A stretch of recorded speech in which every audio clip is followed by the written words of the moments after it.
Buenos días, Buenos días, profesor. profe. Buenos días, jóvenes. Jóvenes, buenos días. Vamos avanzando a otro tema de literatura. Hoy nos corresponde revisar el romanticismo y concentrarnos en el gran Wolfgang Goethe, con su obra Fausto. Sin embargo, recordemos que en literatura hay un proceso y por lo común las corrientes literarias van en oposición. Entonces, de manera previa hay que revisar qué corriente estuvo antes del romanticismo y para ver cómo el romanticismo va a estar pero en oposición plena contra esta corriente previa.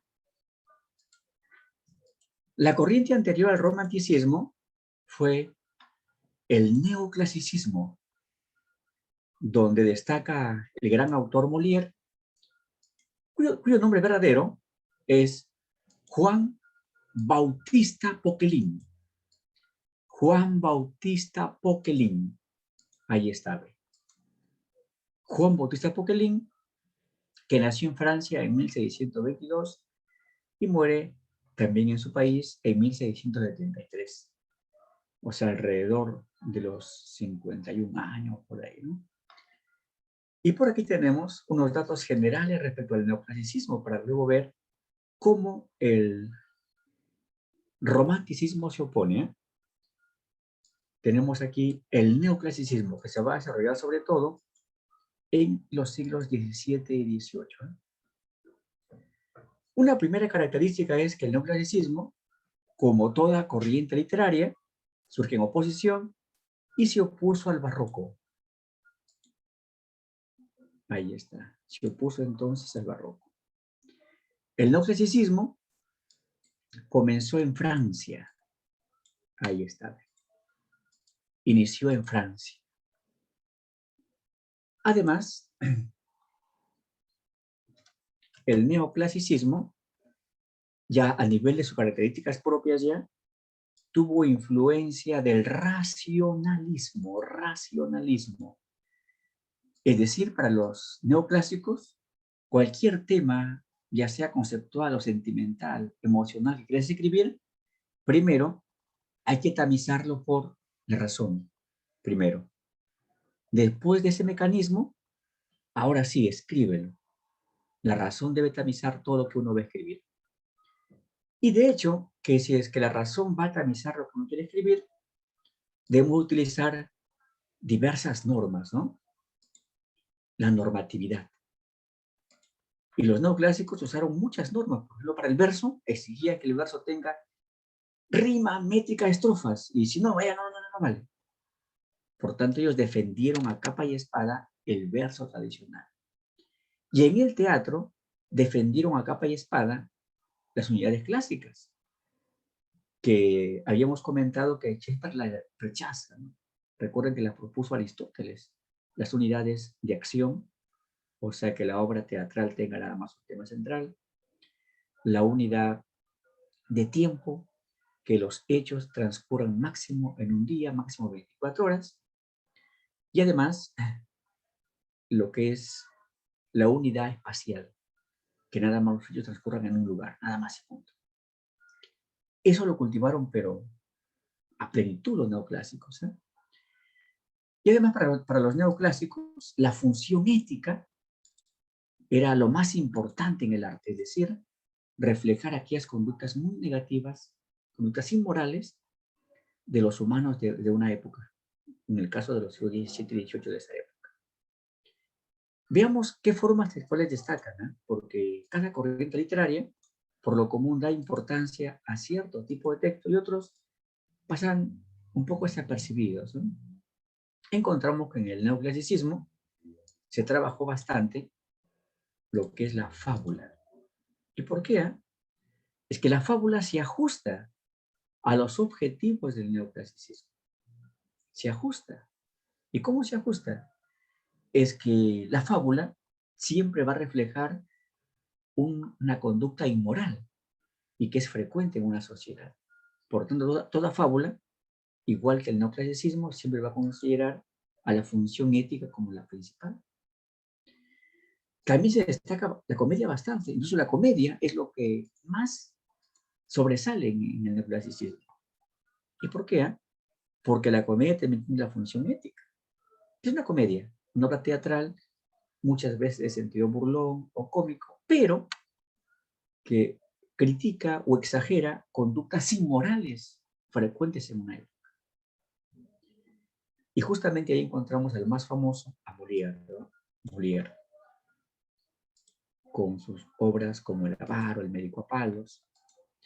En España, a Leandro Fernández de Moratín, con su obra, con su comedia El sí de las niñas, en donde Leandro Fernández se burla, por una parte, de esa costumbre que había en España, en donde, sobre todo en las clases medias o clases aristocráticas, había la costumbre de a sus hijas, 16, 17, 18, 20 años, casarlas sobre todo con hombres ya cincuentones, cuarentones, en fin. ¿Y por qué? Por interés económico. Y como en esa época era un mundo machista, de pronto la hija decía, papá, ya lo que tú dices está bien, ¿no? Se daban esos matrimonios, ¿no? Y Leandro Fernández cuestiona eso, cuestiona. Recordemos que España ha sido una sociedad, pero muy machista en sus costumbres, ¿no? Tal es así que, por ejemplo, hacia 1970, en España, sobre todo para quienes eran netamente españolas, no para los turistas, para las chicas españolas está prohibido que usen short y también pantalón. Mientras que ya hasta en el Perú, ya por los años 50, 40, las mujeres usaban short, usaban pantalón también, pero en España, miren, recién por los años 1980, las mujeres comenzaron a usar pantalón. O sea, España es una sociedad, pues, muy prejuiciosa, ¿no? Y lamentablemente fuimos conquistados por España y nos dejó pues esa mala costumbre, ¿no? Los prejuicios, los chismes, ¿no? Entonces, del neoclasicismo, la obra más destacada es de Molière, su obra El avaro, donde critica la mezquindad humana, la mezquindad del afán por el dinero, el dinero, el dinero, el dinero. Y luego ya vendrá el romanticismo. Y el romanticismo, de hecho, que va a parecer que opuesto al neoclasicismo. Y hoy, en el romanticismo, debemos revisar sobre todo lo que es a Wolfgang Goethe, con su gran obra Fausto, donde está una creencia que es constante en los pueblos, la creencia de que algunos humanos pueden realizar un pacto con el demonio, ¿no? Eso está lo que es en la obra Fausto de Wolfgang Goethe. Antes de avanzar lo que es hablar de Wolfgang Goethe, de la obra Fausto, por aquí, antes de hablar de la obra Fausto, vamos un poco enterándonos un poco de la vida y obra, de modo general, del gran Wolfgang Goethe, uno de los autores más famosos de Alemania, y de hecho, que el más difundido del romanticismo alemán. Ahí va, listo, nos concentramos.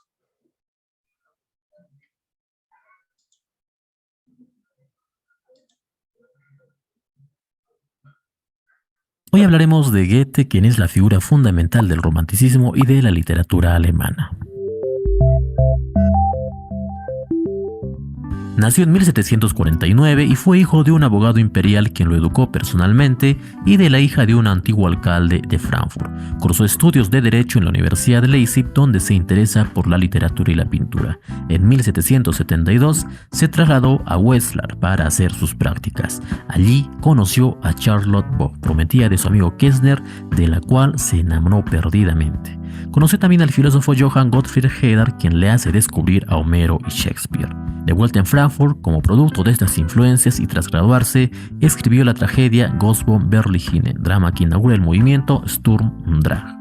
Además, la pasión frustrada con Charlotte Bock había generado en él el germen de Las desventuras del joven Werther, obra paradigmática del romanticismo que causó exaltación y polémica en Alemania.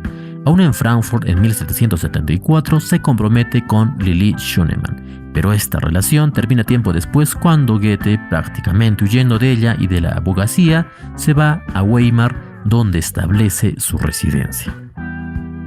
En Weimar empieza a trabajar como funcionario público, conoce a Charlotte von Stein, quien es para él motivo de inspiración. Abandona su postura individualista y romántica y escribe Los años de aprendizaje de Wilhelm Meister.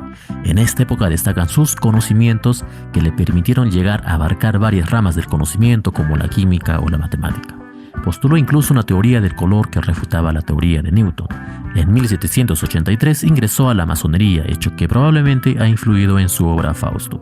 10 años después de trabajar en Weimar, va de viaje a Italia para conocer personalmente la cuna del conocimiento, pero solo ve ruinas inertes. Fruto de este viaje es la obra Epigramas venecianos, donde escribe sobre la Revolución Francesa. La postura política de Goethe es, sin embargo, conservadora. Prefiero la injusticia al desorden. En 1806 se casó con Christiane Vulpius, con quien mucho más antes había tenido un hijo, el cual fue el único sobreviviente de otros 4. Esta relación le provocó algunas enemistades y problemas en Weimar. La muerte de su amigo el dramaturgo Schiller le afecta profundamente. Era él quien la instaba a corregir y terminar su obra Fausto, cuya primera versión finalmente publica en 1808. Escribe después, entre varias obras, su autobiografía Poesía y Verdad. Finalmente concluye Fausto, la cual es publicada póstumamente en 1832, el mismo año de su muerte. Estas son sus principales obras.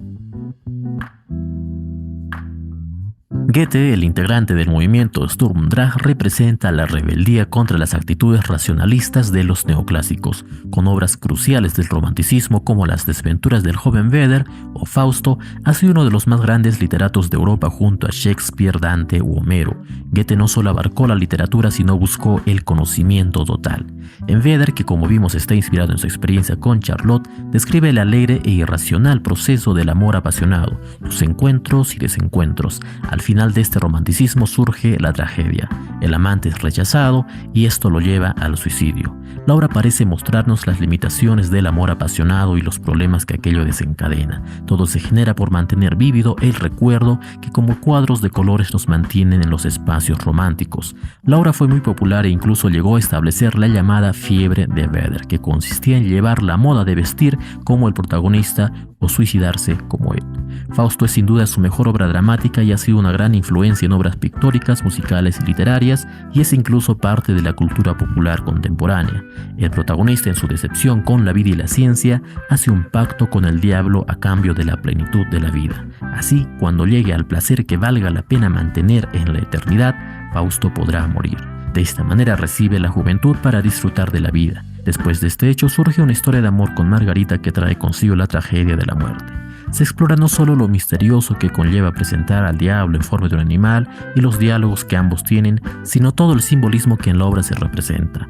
Fausto desea tener la grandeza, la plenitud, la totalidad y a cambio obtiene la miseria moral.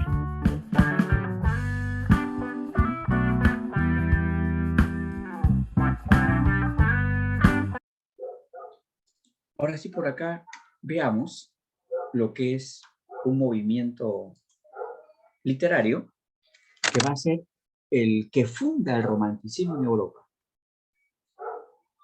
A fines del siglo XVIII, en Alemania, surge un movimiento llamado Sturmdrang. Sturmdrang. Ahí está, Sturmdrang. ¿Qué significa tormenta e ímpetu? Era una agrupación de jóvenes escritores que consideraron que hay que dar ya la oposición, hay que superar ya lo que es al neoclasicismo. Ya dijeron, ya una vez superamos, esto ya no va más, lo superamos. Y por consiguiente es tremendamente correcto decir que el punto inicial del romanticismo fue Alemania. Y se pregunta examen de admisión, ya te preguntaron, ¿dónde se inició el romanticismo? En Alemania. Por tanto, y también han preguntado también sobre otras corrientes. Por lo tanto, siempre es importante grabar el origen, el lugar de cada corriente literaria. Y ahora sí nos centramos ya netamente en el romanticismo. Estamos ya en el romanticismo. comentemos esta corriente literaria, veamos sus características. Tenemos sus características, ¿no? Vamos con una primera característica, es que surgió en Alemania, lo que habíamos ya manifestado, ¿no? Su punto de partida. Y además va a surgir a fines del siglo XVIII, fines del siglo XVIII. Y como ya lo indicamos, el romanticismo se opuso al neoclasicismo. No olviden que las corrientes literarias surgen en oposición. Por otra parte, vamos a encontrar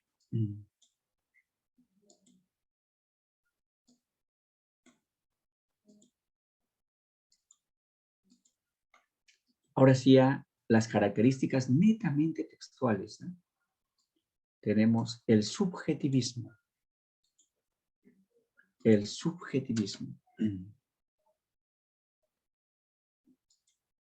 Ahí está. ¿Y qué significa subjetivismo? Significa que en lugar de dar importancia a la razón, mejor hay que trabajar los sentimientos, las pasiones, las emociones, ¿no? Los sentimientos, las pasiones, las emociones.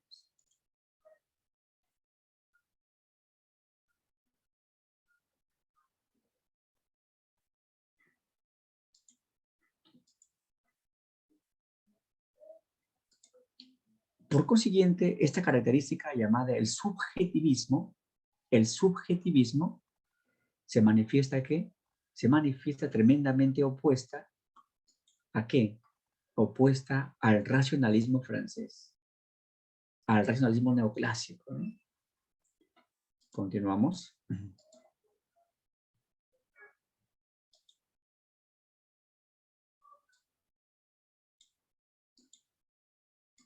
Tenemos luego otra característica importante, la libertad creativa. Mira, libertad creativa,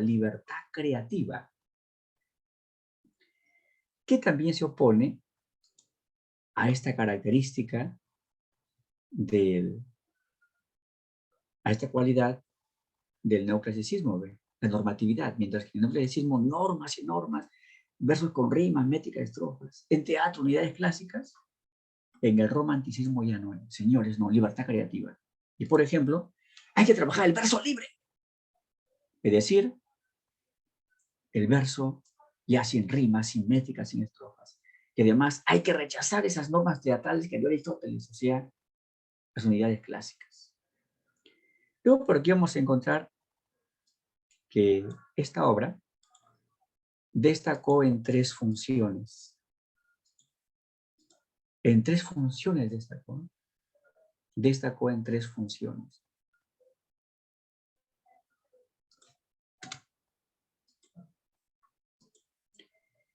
Sobre todo la función esteticista, que significa que hay que reflejar ya no los problemas de la realidad, no. Hay que reflejar lo que es temas sentimentales, temas de pasiones, temas de fantasía, en fin. Pero temas de humor, leyendas de los pueblos, en fin. Pero ya no hay que reflejar problemas sociales, no, eso no. Además, la función evasiva. Es decir, señores, no hay que reflejar el presente. Claro, porque el presente, quiera o no, tiene problemas. El presente, quiera o no, tiene problemas. ¿Ah? Y vamos a encontrar entonces que en el presente siempre pues hubo injusticia, pobreza, en fin, ¿no? Por tanto, ¿qué prefieren los románticos? Prefieren trabajar temas del pasado. Y por ejemplo, lo que es en Europa, optaron por preferir el pasado medieval. Y justamente la obra que trabajaremos hoy, Fausto, se basa en un asunto medieval. Sí, en un asunto medieval, ¿eh? Claro. Sucede que en el siglo XV, o sea, prácticamente ya fines de la Edad Media, en Alemania hay un rumor de que un hombre muy sabio llamado el doctor Wolfgang Fausto hizo un pacto con el demonio, ¿no? Y mira, y ese asunto medieval que hace Wolfgang Goethe lo pone como un motivo inicial en su obra, ¿no? En el Perú se prefirió lo que es la colonia, que prácticamente fue la Edad Media peruana. Claro, porque recordemos que en la colonia en el Perú hubo feudalismo, o sea, dueños de tierras que se llamaron, por ejemplo, los encomenderos, ¿no? No eran más que feudalistas. Y además, en la colonia predominó la Iglesia Católica con sus prejuicios e iniquidades, ¿no? Igual que en la Edad Media europea, que predominó pues también la Iglesia en la Edad Media. Pero también algunos autores dieron un poquito de importancia a la función social. Algunos se interesaron por reflejar la pobreza, la miseria, por alzar su voz de protesta contra la injusticia. Pero recordemos que, de alguna manera, protestar contra la injusticia es también una forma de ser romántico o idealista, ¿no? Hallamos luego también gusto por lo nacional y lo popular.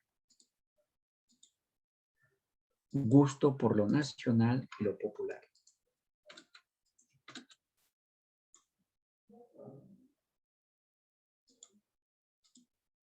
Ahí está, ¿no? ¿Y cómo es evidente el gusto por lo nacional? ¿Cómo se evidencia el gusto por lo nacional? Se evidencia con la preferencia por temas históricos de los países. Por ejemplo, lo que es un autor que trabajaremos durante la siguiente semana, el gran Víctor Hugo, tiene una novela llamada Nuestra Señora de París, donde el motivo ambiental o espacial es aquella catedral que se incendió en París. La catedral Nuestra Señora de París, ¿no? Por consiguiente, ahí estaba haciendo Víctor Hugo rescatando lo nacional, aspecto de su historia. Pero también hay inquietud por lo popular, refleja lo que es el lenguaje, creencias, costumbres, ¿no? Como por ejemplo aparece en el romanticismo peruano, en las tradiciones peruanas. Por otra parte, hubo lo que es una exaltación a la naturaleza. Hubo una exaltación a la naturaleza. ¿Y por qué? Porque se consideró que los seres humanos también somos provincia de la naturaleza. Y además la naturaleza es nuestro contexto, ¿no?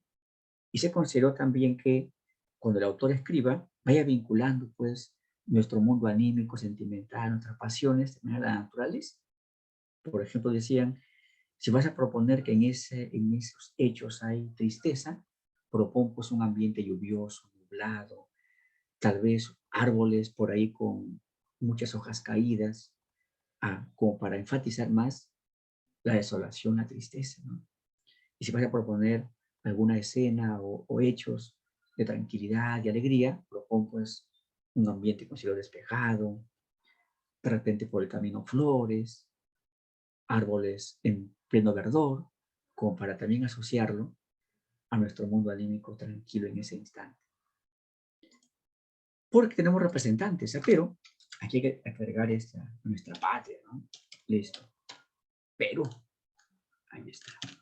Perú. En el Perú,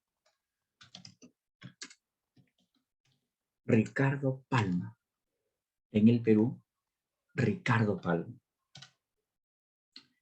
Ricardo Palma con sus tradiciones peruanas.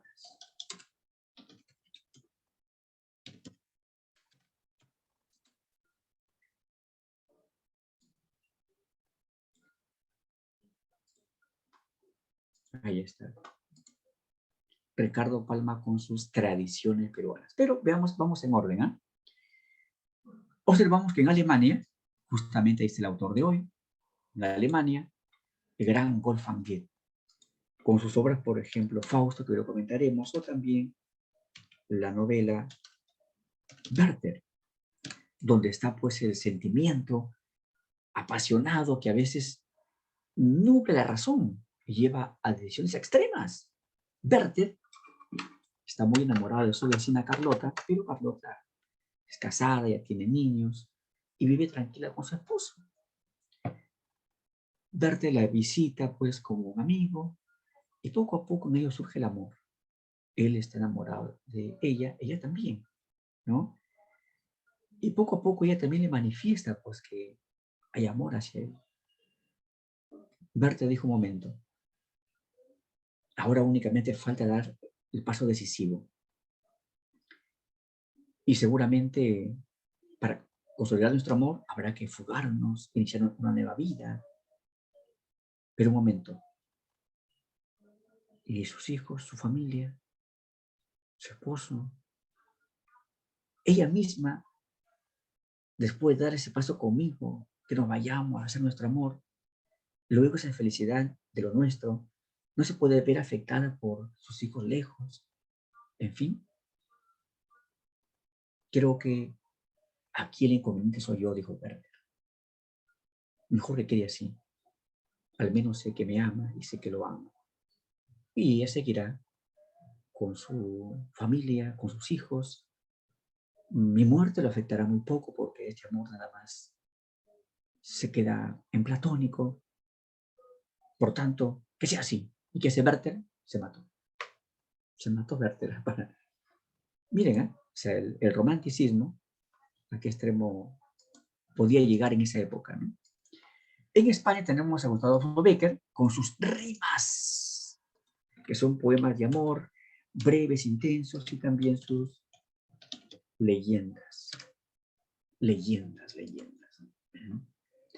Tenemos luego a Edgar Allan Poe, ahí está, ¿ven? Con sus narraciones extraordinarias que son cuentos de terror y fantasía. En Colombia a Jorge Isaacs, su novela María. La novela María es la novela más sentimental del romanticismo latinoamericano. En Francia, Victor Hugo, su obra Los Miserables. Y fíjate, mira, estamos por aquí 1, 2, 3, 4, 5, 6, 7, 8, 9, 10, 2, 4, 5, 6. Estamos por aquí mencionando 10 obras del romanticismo, de las cuales solamente una asume la función social, además, la función evasiva o esteticista. Eso quiere decir que para el romanticismo la función social fue poco valorada, ¿no? Fue marginada. En Inglaterra, a Lord Byron, con su novela Don Juan, donde está el típico mujeriego. En Rusia, Nikolai Gogol, con su obra El Capote, donde encontramos la creencia en las almas. No olviden que también el tema de las creencias del pueblo es parte del romanticismo. Recuerden, romanticismo no únicamente es amor, sentimiento. Romanticismo es amor, sentimiento, fantasía, temas históricos. Ricardo Palma, en el Perú, con sus tradiciones peruanas. Estas tradiciones son 543. Son 543 narraciones, de las cuales 382 se refieren a la colonia. ¿Ya? Se refieren a la colonia. Y ahí está justamente de Ricardo Palma el interés. ¿Por qué? El interés por lo popular, por lo histórico, ¿no? Antes de entrar a hablar de la obra Fausto, primero veamos datos sobre el personaje Fausto. En este instante vamos a enterarnos un poquito de quién fue ese doctor Fausto que, según el pueblo, es un pacto con el demonio. Y luego veremos hasta qué punto Wolfgang Goethe retoma esos hechos un poco, pero en su obra ya lo hace con otra perspectiva. ¿No? Recuerden que la literatura no es una copia de la realidad. La literatura es una recreación de la realidad. Puedes partir de un elemento real, pero tú lo puedes enriquecer, ¿no? Con la capacidad imaginativa, capacidad fantástica.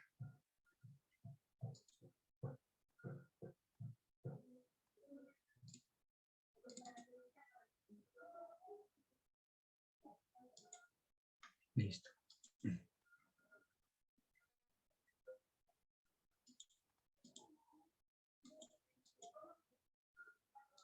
Enterémonos primero del personaje real, concreto, ¿eh? Del doctor Fausto, y luego ya entraremos a abordar la obra.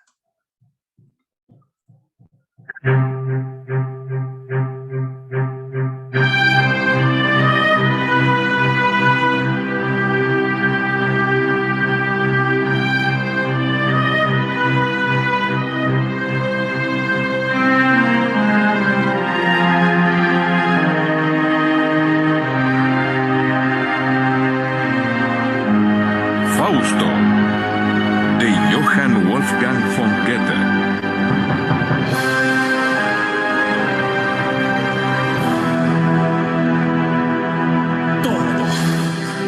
Todo cuanto conozca el hombre, todo aquello que lo hace diferente al resto de los seres vivos, todo he estudiado. Filosofía, medicina, teología. Ay, esperen. Aquí estamos con el audio equivocado. Este después.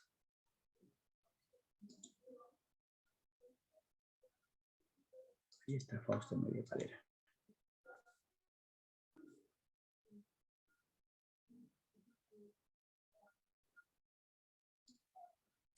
Ahí está, ahora sí.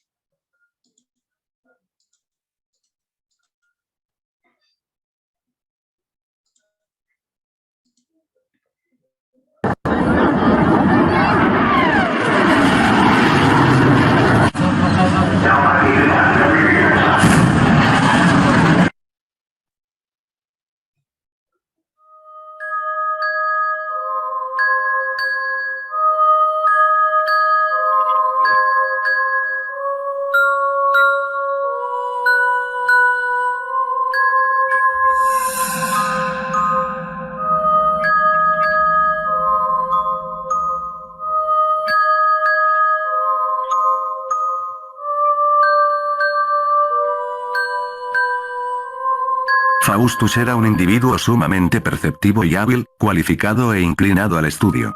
Lo hizo también en sus exámenes, que los rectores decidieron examinarlo también para el título de magíster. Había otros 16 candidatos, a todos los cuales demostró ser tan superior en discurso, composición y competencia, que fue inmediatamente concluido que había estudiado suficientemente y se le nombró doctor en teología. Para lo demás era un hombre estúpido, irrazonable y vano, a quien después de todos sus compañeros solían llamar el especulador. Se juntó con las peores compañías. Por un tiempo durmió con las sagradas escrituras al otro lado de la puerta o debajo de un banco, y no reverenció la palabra de Dios, sino que vivió una vida grosera e impía, una vida de glotonería y lujuria, como el progreso de esta historia pondrá suficientemente de manifiesto.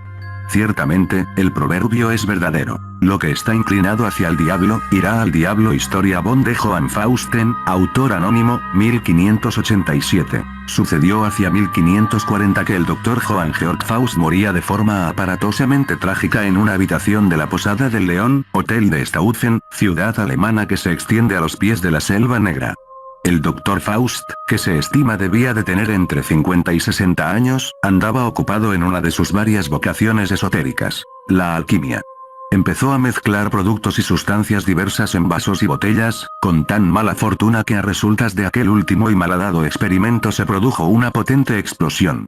El ruido alarmó a todo el edificio. Varios inquilinos corrieron hacia la habitación de Faust para comprobar qué había sucedido. Vieron la puerta entreabierta y algunos rastros de humo.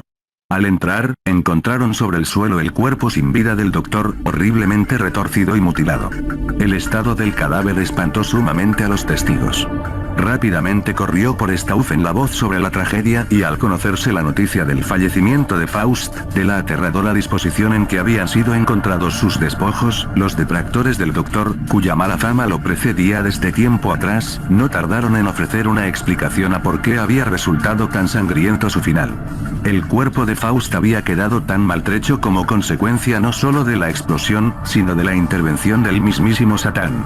El diablo, decían, se había encargado de reclamar lo que era suyo, rapiñando cruelmente el cuerpo del doctor, pues Faust habría entrado en tratos con el maligno mucho tiempo atrás, vendiendo su alma a cambio de sapiencias prohibidas y placeres obscenos. Al cumplirse un plazo pactado de 24 años, Johann Georg Faust había recibido la visita de su nuevo dueño, que ahora lo poseería por toda la eternidad. Tales cosas se dijeron tras la muerte del Dr. Johann Faust, figura huidiza y controvertida que vivió en la Alemania de finales del siglo XV y principios XVI, que no ganó fama universal, no hasta ser convertido en tema literario, pero de cuya existencia y figura quedaron testimonios contemporáneos, incluso por parte de individuos cercanos a Martín Lutero. Naturalmente, resulta difícil distinguir entre las informaciones veraces en torno a la vida de Faust y las habladurías que, tanto en vida como tras su muerte, parecieron rodearlo siempre, y que incluían numerosas referencias a la magia negra, la hechicería y los tratos íntimos con las tinieblas. Todas estas habladurías se terminaron inspirando una de las más conocidas leyendas de su tiempo, al ser trasladadas a la esfera literaria por obra de una mano anónima. Es más, pronto la figura del verdadero Johann Faust quedó completamente eclipsada por su alter ego de ficción, convertido repentinamente en arquetipo universal de la cultura europea. Y sin embargo, por poco que pueda importar el dato, como poco podría importar la existencia de un auténtico rey Arturo frente al enorme peso de los mitos desarrollados en torno a él, Johann Faust existió. Nació, vivió, y fue de carne y hueso. No se conoce con exactitud el lugar y la fecha de su nacimiento, al no haber quedado registros exactos. Varias ciudades alemanas se disputan haber alumbrado al doctor. Pero parece que podría provenir de la muy pintoresca Heidelberg o de alguna población cercana, ya que se conserva una carta de la época en que se menciona a un doctor Johann Faust, de Heidelberg. Existen otras alusiones a su figura, casi siempre vagas e inconcretas, que hacen dudar en ocasiones sobre si Johann Faust fue un nombre elegido por él y distinto al de su nacimiento, y que también parecen indicar que en ocasiones prefería darse a conocer con algún otro sobrenombre. Sea como fuere, Faust fue un hombre cultivado, poseedor de titulación académica muy respetable en su tiempo. Obtuvo una magistratura en artes en la Universidad de Heidelberg, un diploma que certificaba su instrucción en todas aquellas disciplinas que hoy llamaríamos humanidades. El enigmático doctor recorría Alemania de punta a punta, presentándose como físico, o sea, como médico, y como doctor en filosofía, o teólogo. Aunque en la práctica, al parecer, dedicaba más tiempo a la confección de horóscopos y la representación de trucos de magia, negocios más lucrativos que lo convirtieron en una especie de brujo itinerante al servicio de quienes quisieran contratar sus servicios. Aunque en realidad es difícil deducir la naturaleza exacta de su carrera. Lo sabía, al parecer no pocos, que lo acusaban de ser un estafador y de vivir de la superchería y el engaño. Es más, parece que llegó a estar incluso en prisión. En todo caso, debió de ser un hombre que hizo bastantes enemigos, justificada o injustificadamente, y que levantó un buen número de rumores morbosos alrededor de su persona. Algunos antagonistas supersticiosos recelaban temerosamente del Dr. Faust a causa de sus prácticas impías de astrología y nigromancia, además de por su supuesta aquiescencia diabólica, y contaban algunas anécdotas terribles sobre el alcance de sus poderes, como aquel de convertir el vino en arsénico, o el de arrancar la carne de sus enemigos mediante conjuros. Sin embargo, entre sus adversarios más razonables y menos fantasiosos, circulaban otras acusaciones más mundanas y, aunque no sabemos si ciertas, al menos sí más factibles, como la acusación de sodomía. Aunque Johann Faust no gozó de un gran renombre en su tiempo, y de hecho el recuerdo de su figura quedó muy diluido tras su muerte y pudo haber sido completamente olvidado. Algunos años después de aquel infortunado experimento que se llevó por delante su vida, comenzó a levantar el vuelo su leyenda, en una versión tan espectacular y atrayente como horripilante e inverosímil. Hacia finales de aquel mismo siglo XVI, unos 50 años transcurridos desde la muerte del Johann Faust real, se publicó en Frankfurt la historia von de Johann Fausten, un librito de bolsillo que narraba brevemente, con tono tremendista y aleccionador, una biografía ficticia del doctor que incluía un supuesto pacto con Satán. No se sabe quién escribió este librillo, ni por qué se basó precisamente en la figura de Faust, que como decíamos llevaba ya varias décadas muerto y no era exactamente un personaje popular. No importa. Tras su publicación, el libro se convirtió rápidamente en un éxito gracias a la elocuencia y el detalle con que describía las escenas de tratos diabólicos, apariciones y prodigios varios. La narración, además, situaba los hechos extraordinarios en lugares muy concretos de la geografía alemana, creando en el lector la sensación de que el libro tenía, como diríamos hoy, un carácter documental. La historia Bond. Entonces, esa parte corresponde lo que es al aspecto mítico, ¿no? Legendario, el personaje legendario, ¿no?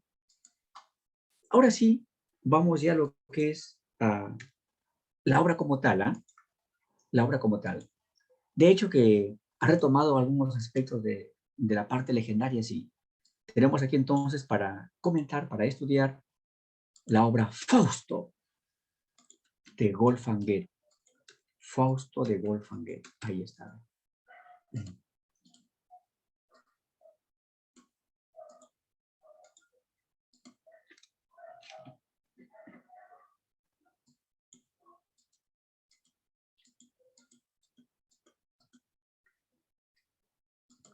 Comencemos por la forma. En la forma tenemos la estructura. Encontramos que esta obra tiene un prólogo. ¿Y qué encontramos en el prólogo? Ahí vamos a encontrar a personajes como el director teatral, un bufón, o sea, un cómico, y además el poeta.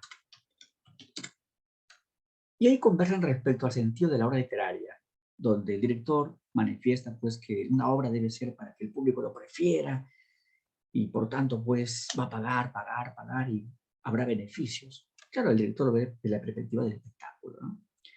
Pero el poeta dice, no es suficiente que una obra sea pues preferida en una época, sino que esa obra sobrepase sus épocas y que por tanto en otra época, después de 100 años, después de 1000 años, siga siendo aún revisada. Luego viene el prólogo en el cielo, ¿eh? Ahí aparecen Dios, o sea, Jehová, y Mefistófeles. Dios y Mefistófeles aparecen ahí, ¿no? Ahí está. De pronto están pues dialogando Dios y Mefistófeles, y ¿qué le dice Mefistófeles a Dios? Dios, de verdad que yo temo tu poder. Si aún estoy vivo, es porque tú me diste una oportunidad. Porque es tan poderoso que si tú lo quieres ya no existiría en este mundo yo. Sin embargo, Dios, yo sí puedo cuestionarte. Sí, y Mefistófeles, justamente tú existes para que de esa manera pueda haber cuestionamientos. ¿Mm? No quiero ser el absoluto. Y dime, te escucho, Mefistófeles. Jehová, tú siempre hablas de que los humanos son tu mejor creación, pero yo diría más bien que son tu peor creación. ¿Y por qué? Porque los humanos apenas van tomando conciencia de este mundo y comienzan a buscar mi mundo, o sea, el pecado, el camino al infierno. O sea, tus humanos han sido creados supuestamente a tu imagen y semejanza, pero siguen mi camino. Qué extraño, ¿no? Un momento, Mefistófeles. No confundas buscar mi camino que ir por tu camino, no es lo mismo, ¿no? Lo que pasa es que mis humanos tienen libre albedrío, es decir, yo propicio su venida a esta tierra y ellos ya deben ahí construir su propio destino. Claro que yo les indico, pues, por ejemplo, mediante la presencia de la Biblia, que mi camino es el mejor. Pero ellos tienen que decidir, ¿no? Y es cierto que ellos en su juventud, en su adultez aún madura, ellos buscan el pecado, ¿cierto? ¿No? Pero si tú lo miras bien, ya en su madurez plena, o sea, camino a la vejez o en la vejez, la mayoría frecuenta iglesias, se porta mejor. ¿Por qué? Porque ha encontrado ya mi camino. La madurez los ha llevado a tener razón respecto a mi camino, de ver qué es el mejor y no el tuyo. No, Jehová. Los humanos, si es que su madurez plena o vejez prefieren tu camino, Es por miedo, porque ya saben, uy, ya estoy viejo, o comiendo la vejez, voy a morir, al infierno me voy a ir. Por eso siguen tu camino. No, no es por eso, Mefistófeles. Mira, Jehová, hagamos lo siguiente. Dame la potestad plena únicamente para manipular a un humano nada más. Nada más para manipular a un humano, nada más a un humano. Nada más. Nada más. Y voy a demostrar después que ese humano va a seguir siempre en mi camino. Hasta el último, hasta su muerte. Ya, muy bien. Muy bien, Dios. ¿Yo puedo escoger al humano que quiero? Sí, te doy la ventaja, mira. Mefistófeles escoge. Bueno, voy a ubicar mi visión en Alemania. En Alemania, por una ciudad llamada Weimar, hay un anciano sabio pero insatisfecho llamado Fausto. A él quiero ponerlo a prueba yo. Ya, listo. Listo, apostamos. Listo, que se dé. Luego veremos si es que ese Fausto sigue tu camino o mi camino. Muy bien, hasta la próxima vez. Después viene la primera parte, que tiene nada más un acto, y después la segunda parte, que tiene 5 actos. ¿Eh? Vamos a más aspectos de la forma. En esta obra también encontramos flashback, o sea, recuerdo breve, o recuerdos breves, lo que se denomina analepsis. Hallamos también monólogos, ¿eh?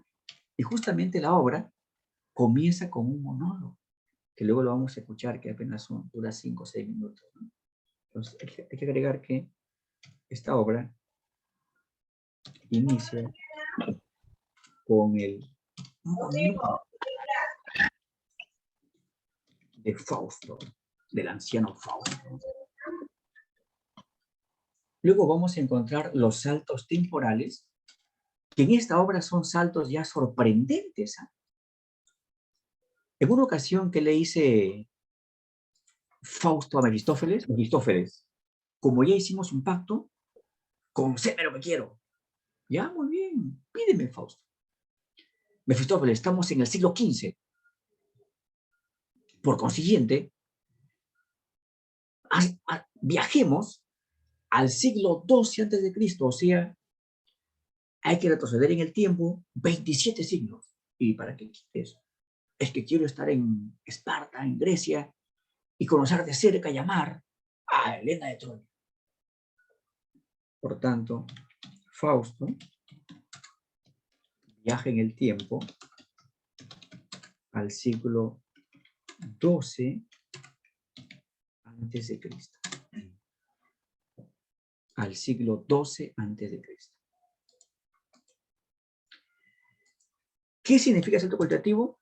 De hechos reales a fantásticos, es decir, la presencia ya sea frecuente o de vez en cuando de hechos fantásticos. En esta obra hay de vez en cuando hechos fantásticos. Entonces lo ponemos, la presencia de sucesos fantásticos. Al nivel de su lenguaje, esta obra ¿qué? Tiene prosa poética. ¿No? Luego pasemos ya al fondo contenido.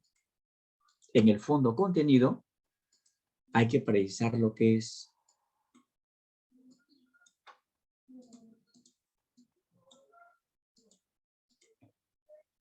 el tema, hay que precisar el tema de la obra, los personajes y también precisar los hechos. ¿Eh? Tema, personaje. Primero vamos con el tema. ¿Cuál va a ser el tema? La lucha del bien contra el mal y el triunfo. El triunfo del bien. A nivel de personajes encontramos a Fausto. Fausto, que es un anciano, que cuando recupera la juventud, se hace llamar Enrique. Se llama Enrique. Luego veremos en qué circunstancias. Wagner, que es su discípulo más allegado, ¿no? Su discípulo. Margarita, que es una jovencita, 14 años, y que será amada de Fausto, pero cuando se vuelve joven y se hace llamar Enrique. Profesor, pero tiene 14 años. Un momento. Recuerden que esta obra está reflejando un contexto medieval, ¿no? Y en la Edad Media se consideraba pues que la mujer, 14, 15 años ya para que se case, ya, listo, ¿no? Y por ejemplo, esto sigue sucediendo, por ejemplo, en la sierra, por ejemplo, liberteña, ¿no?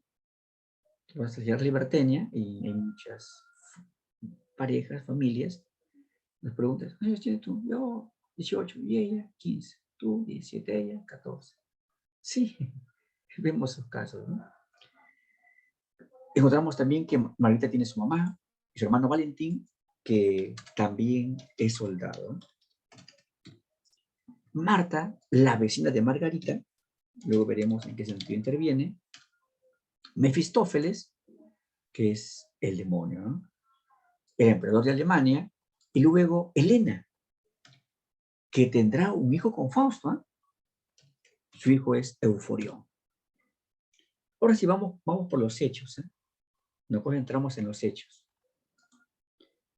Comencemos por la primera parte, que nada más tiene un acto, y justamente ahí vamos a escuchar el comienzo de la obra.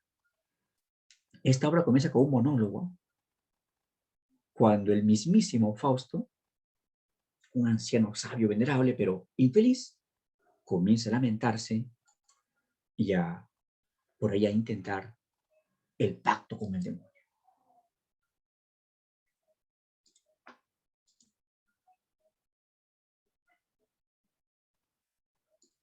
Listo, así que nos concentramos.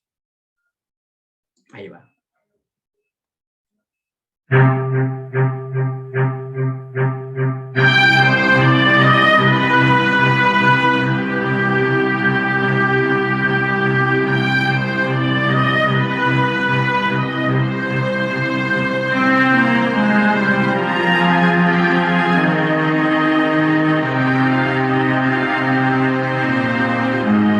Fausto, de Johann Wolfgang von Goethe.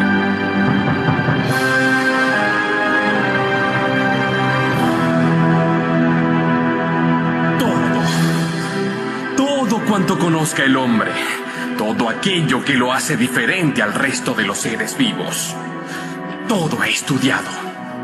Filosofía, medicina, teología.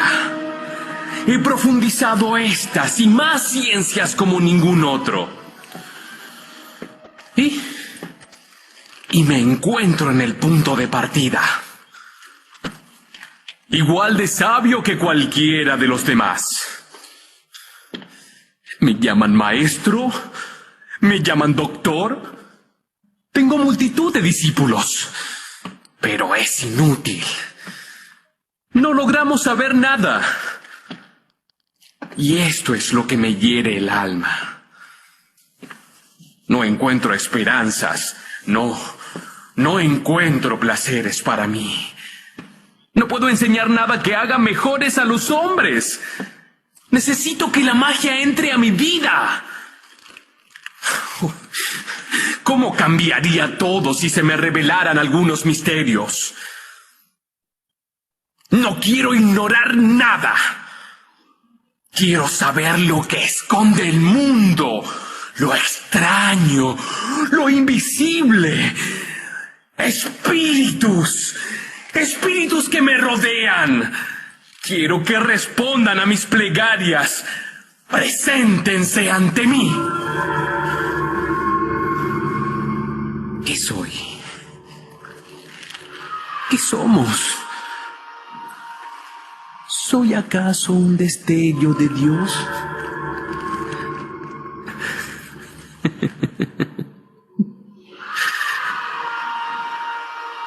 Todos somos parte de una gran obra universal.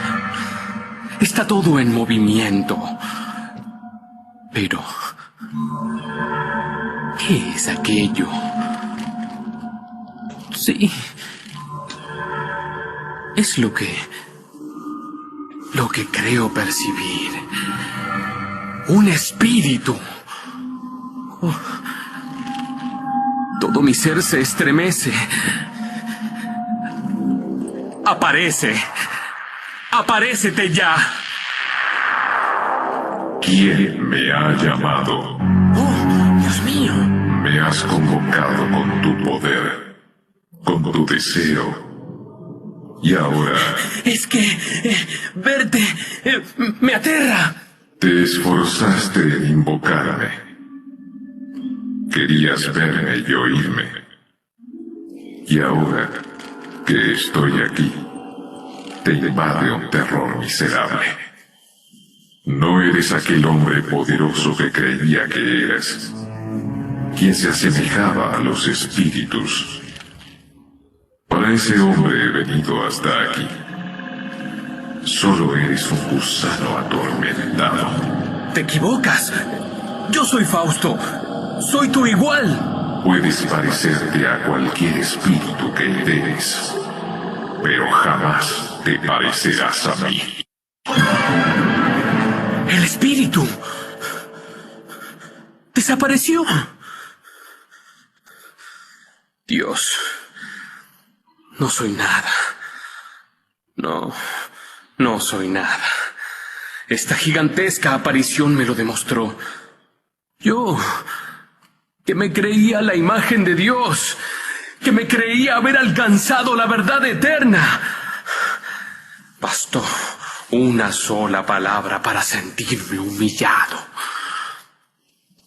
Tan pequeño y tan grande alcancé a sentirme. Pero una luz se ha encendido en mí. Una luz dulce de un alma que tiene conciencia de sí misma. La razón me empieza a hablar y la esperanza a florecer. Los hombres siempre desprecian aquello que no pueden comprender. ¡Ah! ¡Insensatos! Pero no hay más revelación que la que pueda garantizarnos este libro, el Nuevo Testamento. En un principio existía el Verbo. ¿Cómo se debería interpretar esto? Yo me atrevería a decir que... Pero... ¿qué es lo que sucede? ¿Qué está ocurriendo? Nuevamente la extraña nube. ¡Oh, milagros! Demasiadas visiones en una noche. ¿Quién será esta vez el espíritu que se me presente? Doctor Fausto, no se alarme. Un espíritu me ha solicitado que lo visite. Dígame, ¿en qué puedo servirle? Esto sí que es extraño. Un fantasma en el cuerpo de un caballero apuesto. Y que sabe quién soy. Dime, espíritu, ¿cómo te llamas? ¡Qué pregunta inocente! Sobre todo para alguien como usted, doctor, que desprecia las palabras y solo desea conocer el fondo de los seres. Pero le diré quién soy. Soy una parte de aquella fuerza que siempre quiere el mal y siempre obra el bien. ¿Y ese enigma qué significa? Soy el espíritu que todo lo niega. Pero tengo mis motivos para negarlo todo. Cuanto existe en el mundo debiera arruinarse. O mejor, que no exista nada.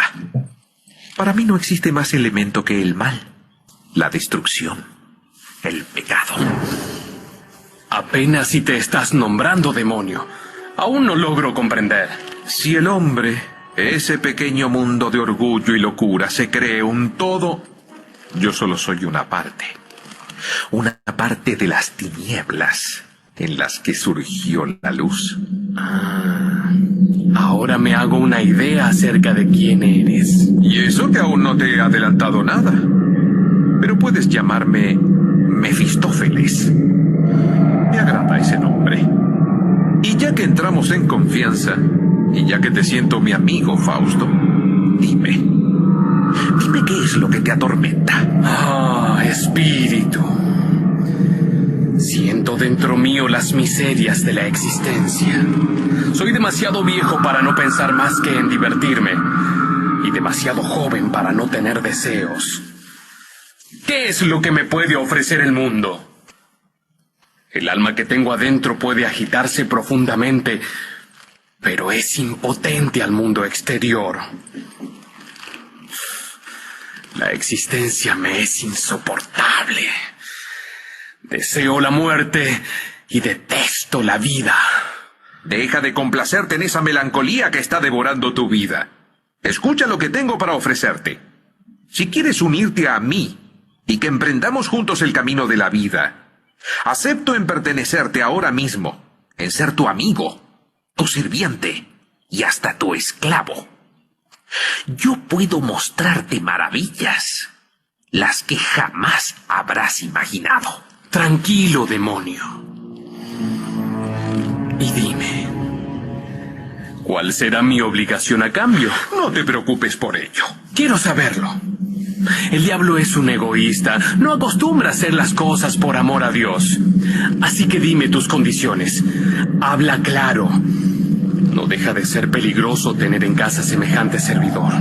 Quiero desde ahora obligarme a servirte y acudir sin descanso a la menor señal de tu voluntad.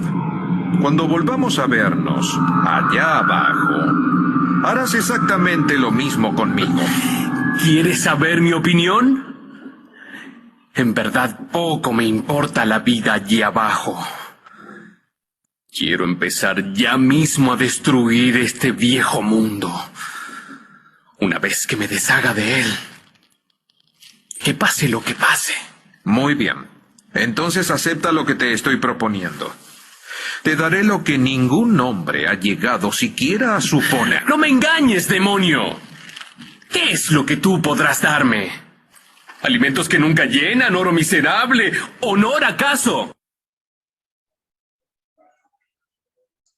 Por consiguiente, vemos que esta obra inicia con un monólogo de insatisfacción y se realiza el pacto con el demonio, ¿eh? Pero recordemos por aquí primero una información muy valiosa. Ya te evaluaron, ¿no? Ya te evaluaron qué formas asume el demonio para presentarse ante Fausto. Primero, ya lo escuchaste, bajo la forma de un espíritu. Primero, ¿no? Después, bajo la forma de un perro negro, pero amable, ¿eh? Un juguetón. Y después ya que va a ser una forma ya que lo va a acompañar siempre a Fausto. La forma de un caballero elegante, un humano elegante, ¿no? Ahí están las tres formas, ¿eh? Y se da el pacto. ¿Y qué debe hacer Fausto? Firmarlo con su sangre. ¿Y qué acuerdo estaba ahí? Que el demonio iba a hacer todo lo posible por darle, ¿qué? Felicidad a Fausto. Y Fausto a su muerte concedía su alma.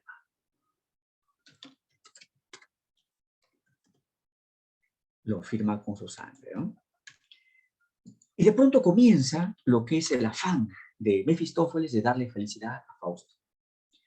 Lo lleva a una reunión de brujas, o sea, a un aquelarre. Y en ese aquelarre le dan una pócima, un brebaje. Ahí está, una bebida a Fausto. Lo toma y de pronto, ¿qué? Se volvió joven. Fausto, ya joven, se hace llamar Enrique y está por una calle con Mefistófeles. Y Fausto ve que pasa una chica muy linda, ¿no? Siente la emoción, joven, pese a que su pensamiento era de anciano, era prácticamente un anciano con cuerpo joven, ¿no? Sin embargo, como que ese cuerpo joven lo impulsa la pasión. Se interesa por Margarita, no sabe qué decirle porque él nunca, pues, en su vida había enamorado a una chica. Y le pregunta, Mefistófeles, ¿qué puedo hacer? Y Mefistófeles, al joven Enrique, le dicta piropos, ¿no? Y Enrique, el joven, le dice piropos a Margarita. Ella da vuelta, sonríe un poco, pero se va, ¿no? Enrique preocupado, Mefistófeles, Y ahora, de repente la chica no es de acá, es de lejos, nunca lo voy a ver. Tranquilo, tranquilo, Enrique. No olvides que yo sé también el futuro, ¿no? Yo soy el Dios del mal. No olvides, ¿eh? No te preocupes, en pocos días o semanas ella va a ser tomada. ¿Y qué hace Mefistófeles? Al instante, con su poder, adquiere unas joyas, pero finísimas, lo pone en un cofre, ¿no? Y se va a la casa de Margarita. Pero él no podía, pues, cómo entrar ahí. Así que va a la vecina, señora Marta, ¿usted qué tanta amistad tiene con Margarita? Uf, la casa de ella es como mi casa. Ella viene acá, entra nada más, no toca la puerta, nada más entra, no igual su casa.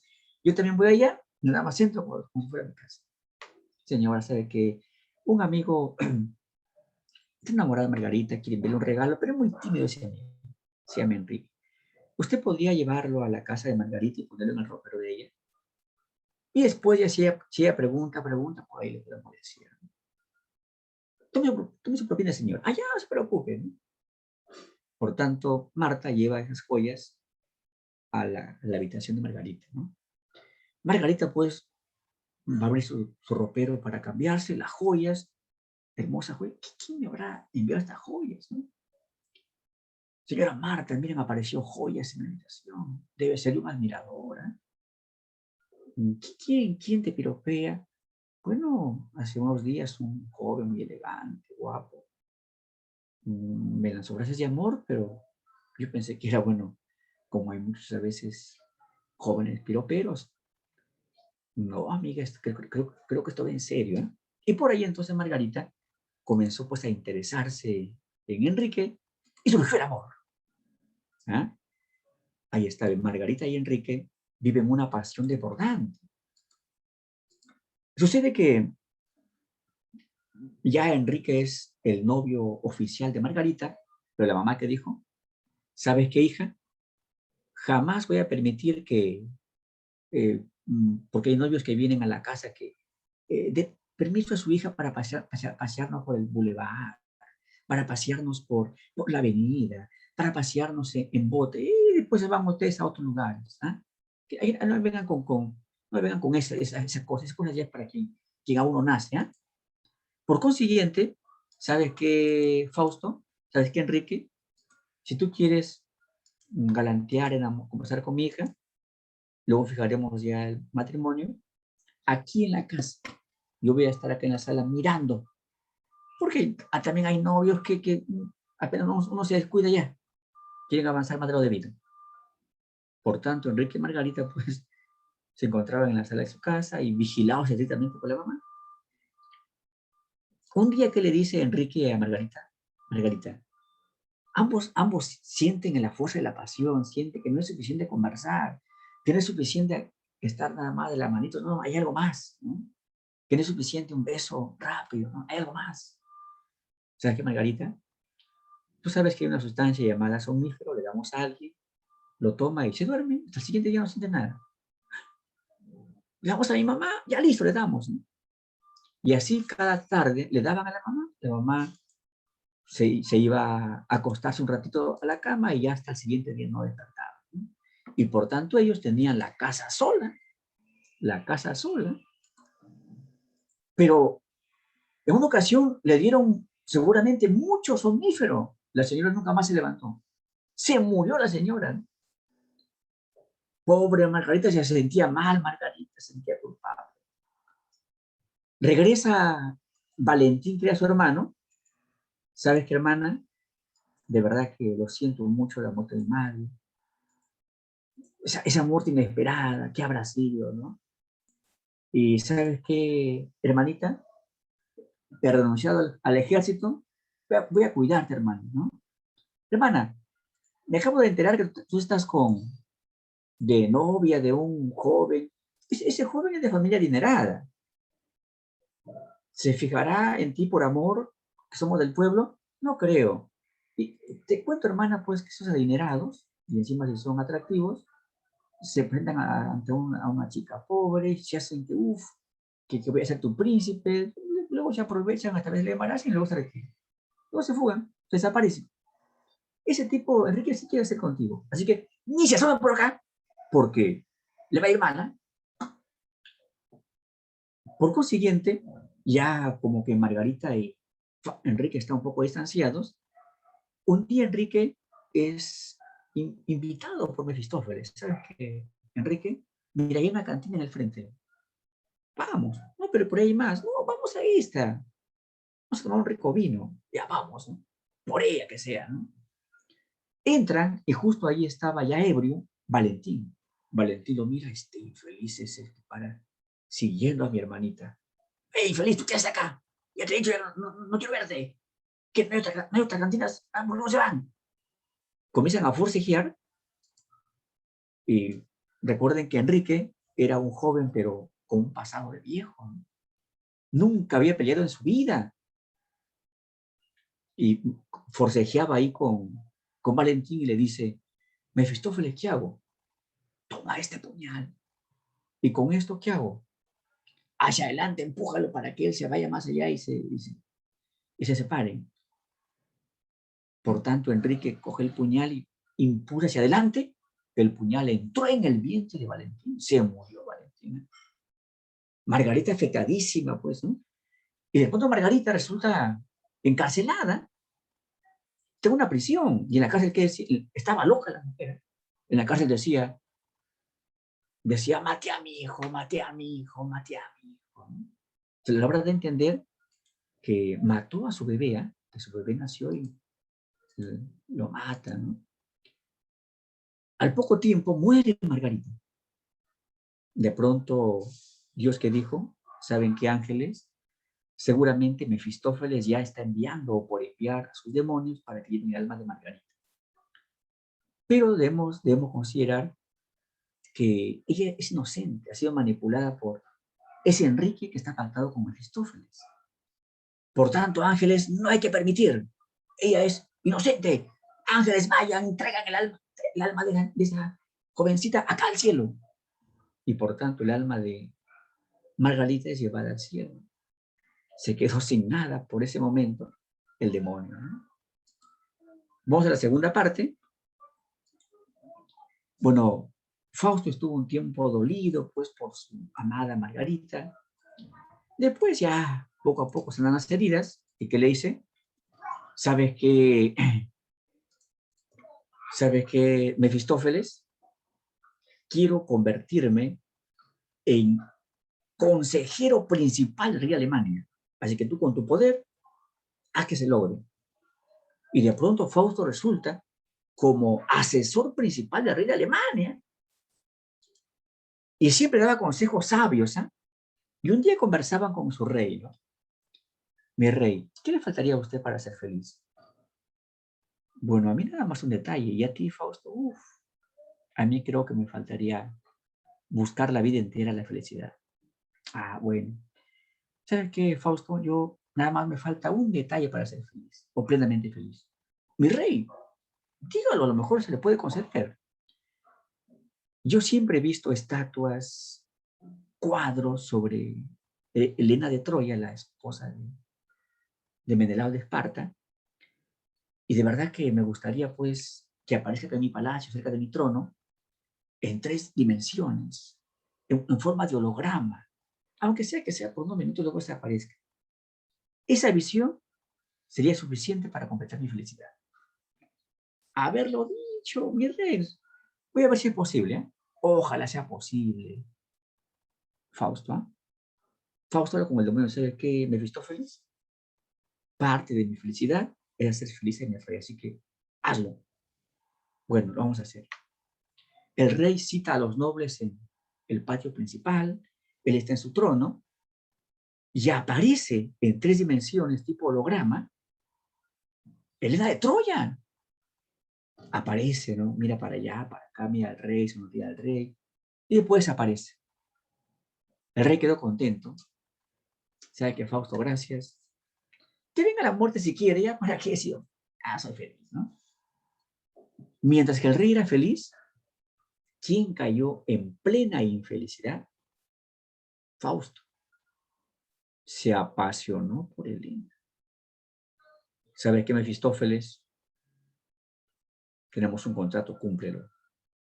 Viajemos en el tiempo a Grecia antigua, al siglo XII a.C. Quiero allá tratar directamente, llamar a Helena de Troya. Por tanto, viajan en el tiempo, ¿eh? Viajan en el tiempo. Y así, Fausto y Mefistófeles llegan a lo que es a Grecia antigua, a Esparta. Y justo cuando llegan, en el puerto de Esparta, había un ambiente de fiesta. En el palacio un ambiente de fiesta, ¿no? Y la gente, ¿qué decía? Han rescatado a nuestra reina Helena. Helena está de vuelta. Fausto, como Mefistófeles, se acercan hacia la reina y la ven pues triste. Dicen, qué extraño. Acá está de vuelta a su patria. Se va a reencontrar con sus hijos, con sus familiares. Vuelve a su esposo, a su pueblo. ¿Y por qué está triste? ¿Sabes qué? Mefistófeles crea las condiciones para poder acercar. Y Fausto se acerca a la reina, ¿no? Mi reina, soy de la nobleza y dígame, hermosa Helena, ha regresado a su patria, hay todo un ambiente de fiesta por usted, ¿y por qué está con tristeza? ¿Ah? Es que mientras que ellos están engañados, creen que es una fiesta por mi regreso, ellos no saben que es una fiesta para mi muerte. ¿Cómo así? No lo entiendo, Helena.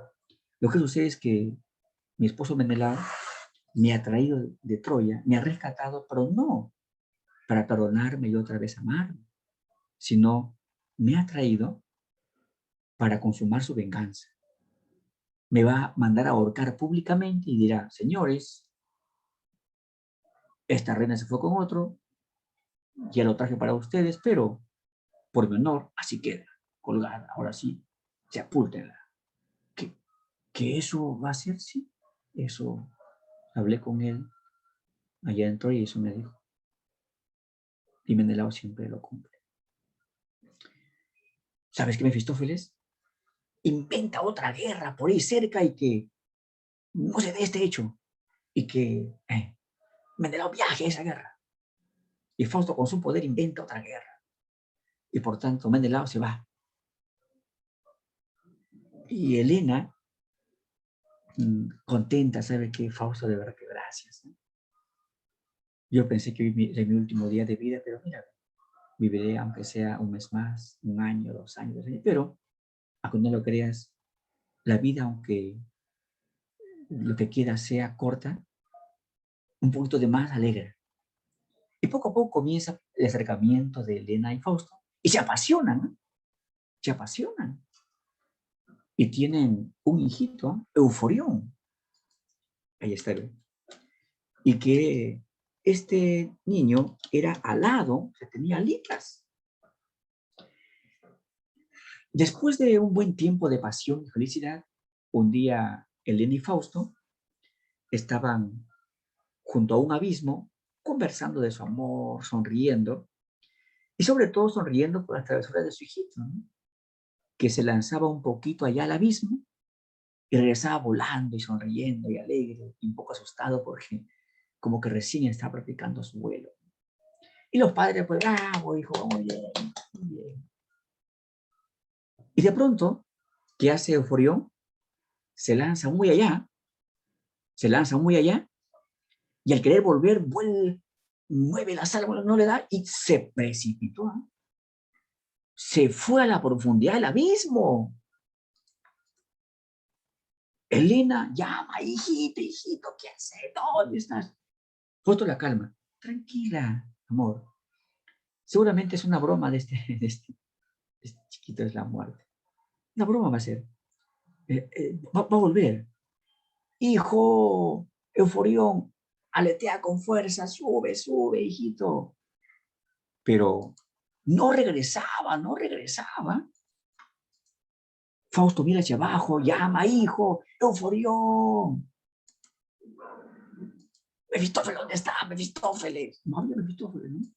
Da vuelta y no estaba ya Helena. Únicamente, ¿qué pudo ver? Nada más pudo ver la ropa de Helena. Desapareció Helena, ¿no? ¿Y qué entendió Fausto? Que todo fue como esa vana ilusión llamada la felicidad, que según él parecía que no se alcanzaba nunca. ¿Sabes qué? Mefistófeles, vuélveme al siglo XV a seguir siendo asesor de mi rey. Y otra vez vuelven al siglo XV. Justo cuando él llega, el rey iba a entrar en una guerra. Fausto, ¿dónde has estado? Hay una guerra inminente, comienza en horas. De verdad que yo tengo más fe a ti que a mis generales. ¿eh? Dame la estrategia. ¿Qué hace Fausto? Al instante habla con Mefistófeles. Mi rey, debemos hacer esto, esto, esto. Así que el rey da indicaciones a sus generales y la victoria fue, pero contundente. ¿eh? Vencieron, pero al máximo, una victoria máxima. ¿no? El rey contentísimo. De verdad que Fausto, sin ti, mi vida sería pues limitada. ¿no? Fausto, pídeme lo que quieras. Mi rey, quiero un gran territorio, pero que esté junto al mar. ¿Ya? Concedido. Mira, Fausto, ve. Vamos a la parte más alta del palacio. Mira, ve. ¿Lo ves hacia allá? Esas tierras muy verdes, una franja enorme, y que da con el mar. Eso es tuyo. Muy bien. Eso es tuyo. Ve. Pero no olvides que cuando te necesite, vendrás o te iré a ver para tus consejos. Mi rey, estamos a su disposición. ¿Y qué hace Fausto? Como tenía mucho dinero, todo, manda pues encerrar con enormes paredes todo ese territorio, construye una pequeña aldea, un palacio para él, alrededor chacras con buena producción, y la obra deja entrever que Fausto, ¿qué? Va apoyando a gente pobre para que vivan en esa aldea, también seguramente les da chacras, apoyo, y poco a poco Fausto se da cuenta que la felicidad no estaba en el placer terrenal, no estaba en las cosas mundanas, sino que estaba en ser solidario, en buscar el bien siempre. Y así poco a poco, Fausto llega a su segunda vejez. Está viejito Fausto en su palacio, pero se siente feliz porque ha apoyado a muchos humanos. Y encima se queda ciego, ¿eh? Y ya le falta poco para morir. Dice, bueno, he sido feliz sirviendo a los demás, que venga la muerte, y así a dónde irá mi alma, pero fui feliz en el bien. De pronto Dios, ángeles, ¿saben qué? Este Fausto ya, en pocas horas, al más allá ya. Y seguramente el demonio al instante va a enviar a sus diablos para que lleven esa alma al infierno, pero si nos damos cuenta, Fausto, en la última parte de su segunda vejez, ha encontrado mi camino, el bien, allá encontró la felicidad. Triunfó el bien en él. Ángeles, antes que el demonio vaya, usted bajen. Y los ángeles, ¿qué? Llevan el alma de Fausto al cielo. De pronto, el alma de Fausto está en el cielo, pero un poco extraviado porque no sabía pues hacia dónde ir, a qué parte, a qué nivel. Y cerca de, un poco más allá, estaba el alma de Margarita. Y que le dice a Margarita a la Virgen María, acabo de ver un alma que está un poco extraviada, recién acaba de llegar al cielo. Virgen María, ¿puedo ir a guiarlo? Sí, hija, ve. ¿Y qué hace el alma de Margarita? Se enrumba, se va con el afán de guiar al alma de quien en tierra fue su amado, el alma de Fausto. Triunfó entonces el bien sobre el mal. Y hago una pregunta, ¿no?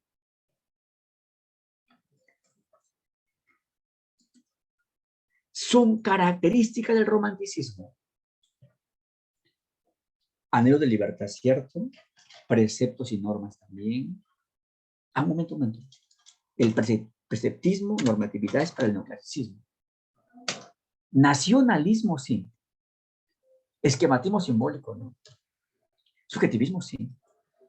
Manifiesta la respuesta a la D. Claro, 1, 3, 5, sí la D. 1, la respuesta a la D.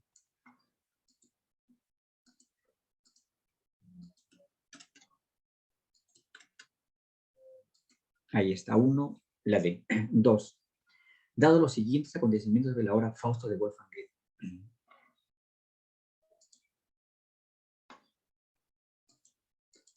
2. Plantean la D. ¿Dios somete a prueba a Fausto? Sí. Lo deja marchar el demonio. ¿Fausto realiza un pacto con el demonio? Sí. ¿Fausto bebe una pócima y se vuelve joven? Sí. ¿Fausto tuvo una relación amorosa con Margarita? Cierto. ¿Muere y se va al cielo? Sí. Claro. 2, la D. Todas. De acuerdo. 3. Relacionemos los personajes. Los personajes plantean la B. Veamos, plantean la B. Fausto, 1 tiene que ver con insaciable, 1 con la D, está bien, con el ser insaciable, insatisfecho, el típico romántico. 2, Mefistófeles, el mal, 2 con la E. Plantean la B. 3, Margarita, la inocencia, la ingenuidad. 3 con la A, el amor, sí. 4, Helena, la antigüedad clásica. 3 con la B, sí, la B va a ser 1B, 2C, 3A, 4B y 5C. Confirmado, pregunta 3, la B.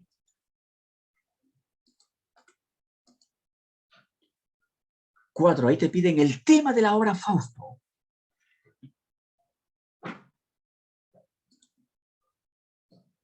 Plantean como respuesta la A. Sí. En esa obra encontramos el bien y el mal enfrentados. ¿No? Lo que se llama maniqueísmo, porque aquí lo ponemos, porque en un examen de admisión te vino así, ¿no? Te viene el maniqueísmo.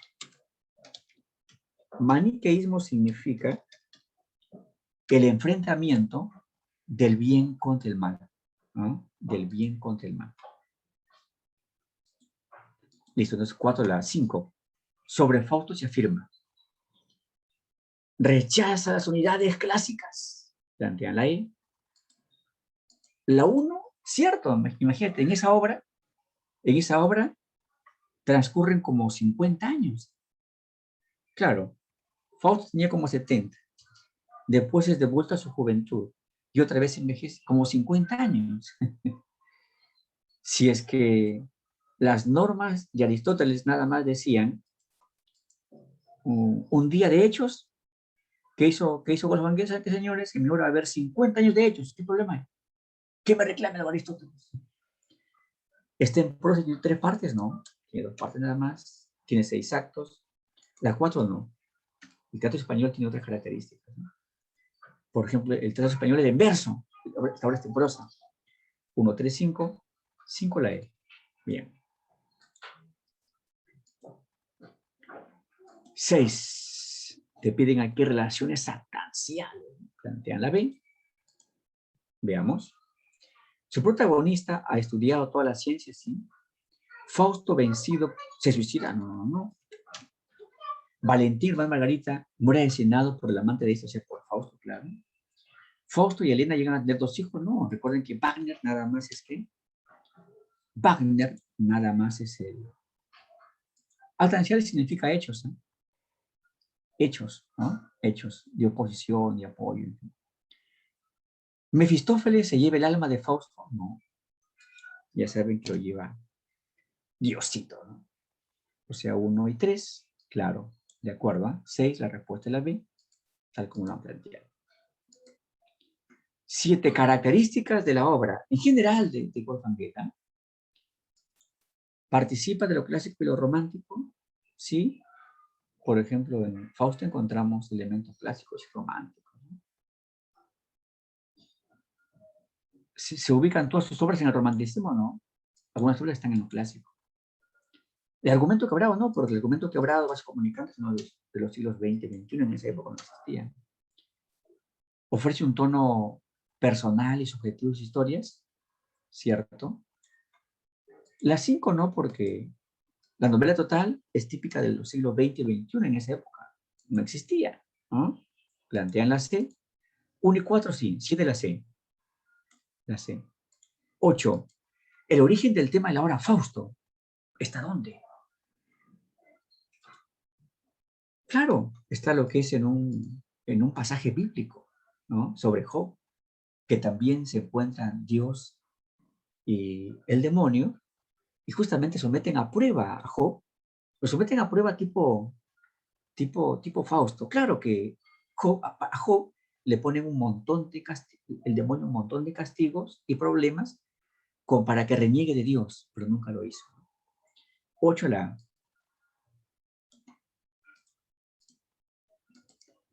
9. Novelas de Wolfgang. Epigramas son poemas. Epigramas son poemas. ¿Eh? Poesía y verdad es su autobiografía. ¿No? Planteanla ahí. Veamos. Entonces, poesía y verdad es su autobiografía. Metamorfosis de las plantas es un texto científico. Podemos decir que es un estudio botánico, ¿no? De ciencia. O sea, 2 y 3, ¿eh? 2 y 3 nada más. Entonces, 9 nos pide nada más que sean novelas. 9 la B. 2 y 3. 10. El mensaje de Fausto. El mensaje de Fausto. Plantean la D.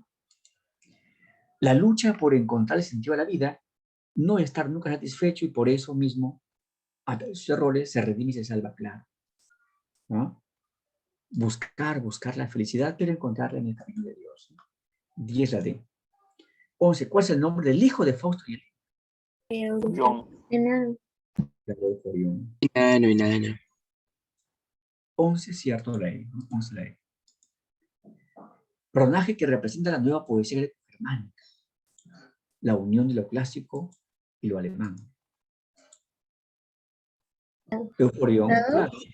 Recuerden que los hijos somos una síntesis. Si tu papá, por ejemplo, es de Cajamarca, tu mamá de Cajamarca y tu papá de repente de Loreto, tú vas a tener costumbres tanto del Ande como de la selva, ¿no? Somos una síntesis de los hijos. Y recuerden que por su mamá, Greco, Grecia, Helena. Por su papá, germano, o sea, alemán, Fausto, de Alemania. 12 la respuesta de la B. Bien, jóvenes, de ese modo, hemos terminado con el tema de esta mañana, lo que es el romanticismo y la obra Fausto, ¿no? Y también hemos revisado un poquito, de modo genérico, a Molière. Cuídense mucho, jóvenes. Hasta pronto. Hasta luego, profesor. Gracias, Profe, gracias. Hasta luego, jóvenes. Luego, profe, gracias. Hasta luego, Hasta luego, profe, gracias.